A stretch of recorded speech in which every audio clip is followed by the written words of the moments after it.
It's raining again. I suppose that means we probably should do a studio video.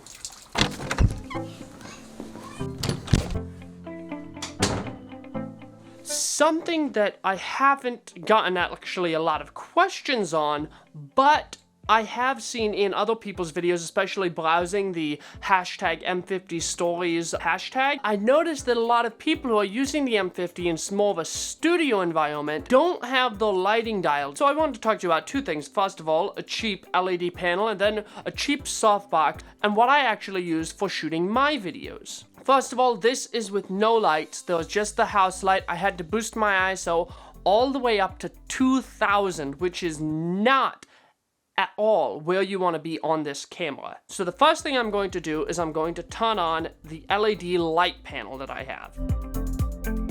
This is the LED light panel, and as you can see, it's pretty harsh on my face. Now, of course, it looks a lot brighter, and it's bright enough now that this background shelf does not look very good, especially when we turn off the overhead light. So I'm going to turn on the lights to light up that shelf. I don't have one for here yet. Now, of course, this looks okay. It doesn't look great, but it looks way better at ISO 200 than 2000. But as you can see, there's a lot of really harsh shadows on my face, and that's something we really do not want to see. Now, of course, my placement, which is about 45 degrees offset, and then pointing down at me a little bit, is giving me the nice Rembrandt style light where I have that triangle of light on my cheek, but the quality of the light isn't very good, and that's where light modifiers come in. I have a just sheet of diffusion. This is just, I bought it for $10 on Amazon, and the difference between just putting that diffusion in front of the light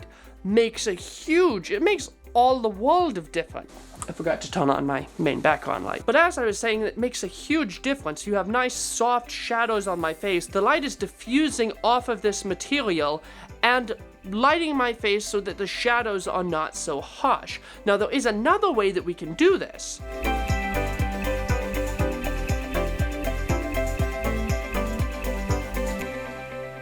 Now, this is something that you can do right away. You don't have to get diffusion material. And what I did, I'm bouncing it off of the wall. I have light-colored walls in here, and so bouncing that light also gives me a really soft light. I had to turn down the intensity of the lights on my shelf because I'm losing so much light, and I had to raise my ISO up to 800.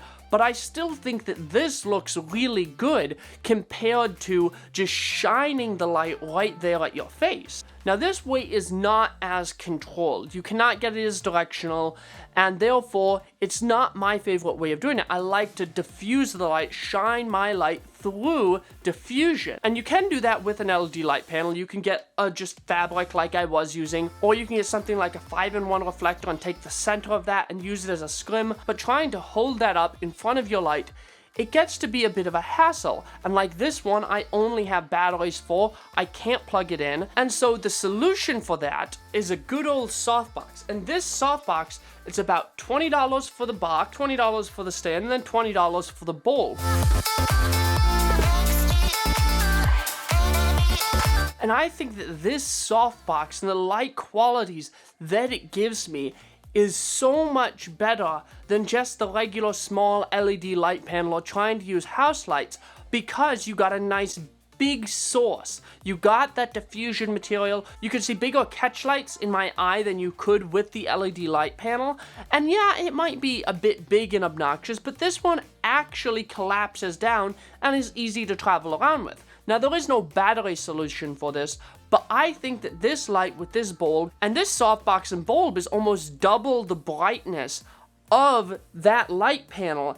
I think for a studio setup, leaving something set up, I would recommend getting a softbox and an LED light bulb like the one I'm using over getting an LED light panel. Unless you are going to invest in other modifiers and not just shine the light at yourself, I think that you are going to like the quality of light better from a softbox, a cheap softbox like this, than you are from a powerful LED light without light modifier. That is the most important thing you need to think about when you're doing lighting, is it's not just about the light, it's mainly about the light modifiers. I hope this video is helpful. It was very short, very simple, but very important, especially for YouTube studio stuff for days like this where it's pouring down rain. If you found this video helpful, please give me a like, subscribe to the channel for more content like this, and I'll see you all in the next video.